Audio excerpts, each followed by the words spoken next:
Good morning. This is a video on the Midland 13-898B that I just got. You can look how nice and clean it is. Ridiculously clean. Nice wooden case.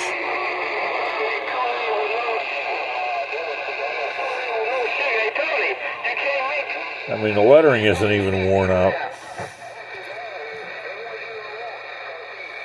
I had one of these a long time ago, and I don't remember what I did with it. As you can see, there ain't a whole lot going on. Aside from getting a really good price on it, the biggest reason I bought it was this. This goes over the coax connector, and that's how they come from the factory. And this one had it. And its biggest problem was that it had not been used in a very, very long time. It took a couple of days of running it for everything to come back into specs. So I'll give you a little bit of a history here. The 13-898 was the fourth radio in the Midland sideband line. The first one was the 13-880B. That was a 5-watt input on AM, 10-watt input on sideband radio. That was out in 1970. In 1971, it was superseded by the 13-885, which I've already done a video on here.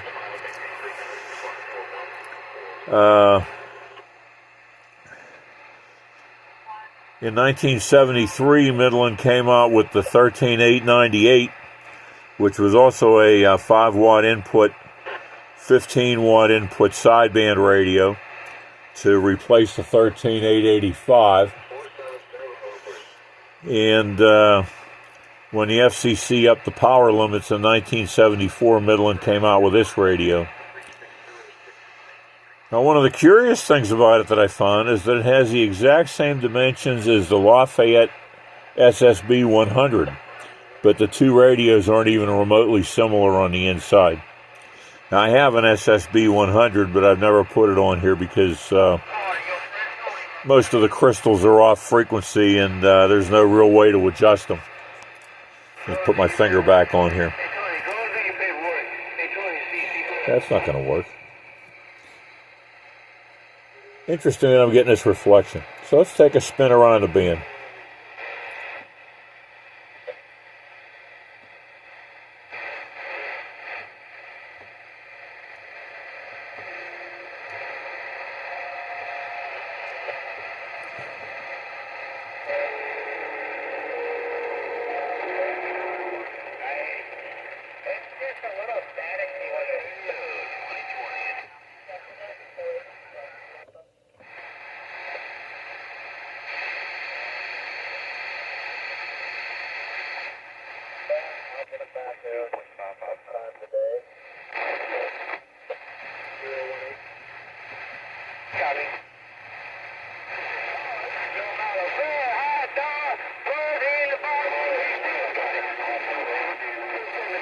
We're just not getting a whole lot of DX up here at 40 degrees north latitude.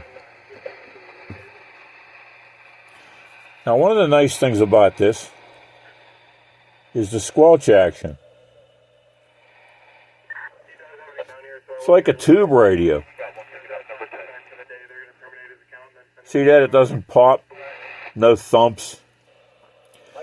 So it makes it really pleasant to listen to for long periods of time. Would I recommend it as a guardhouse radio? It's kind of overkill. I mean, it's got a nice digital clock. And it's got sideband, which you're never going to use, and an AM noise blanker. Has an RF gain. You can set that down to not hear anything but the trucks that are out there trying to get information at the guardhouse.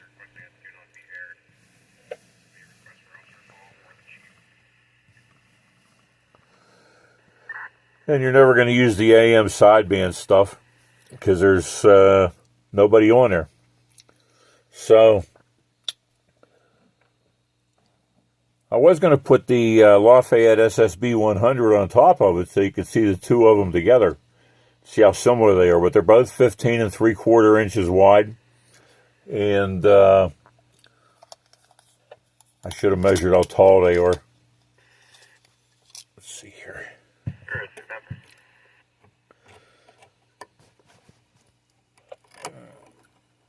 About 4 3/4 inches tall. And they both have wooden cases, but the wooden cases aren't interchangeable. So, and this one, the Lafayette SSB 100 came out in 1976, was a 1 year only radio. And this radio, like I say, the first iteration of it came out in 1973, and they stopped selling them. It was replaced by a different radio in 1976. This one has, as I said before in my Midland videos, Midlands are real easy to date code because the factory put a sticker on the back with the month and the year that the radio was made. And this one was made in October 1975, so it's got a little bit of a ways to go before it hits the big 5-0. But as you can see, it still works nice. Still receives nice. Transmits nice. Let me move the phone here. Hello, hello, hello. Hello. I wired up +3 to it.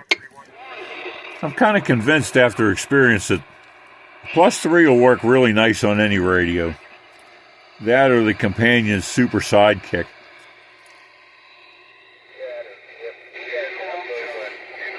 So it's got that nice, it's not a wood grain cabinet, it's a complete wood cabinet, but it's still a definite member of the wood grain era of CB radios.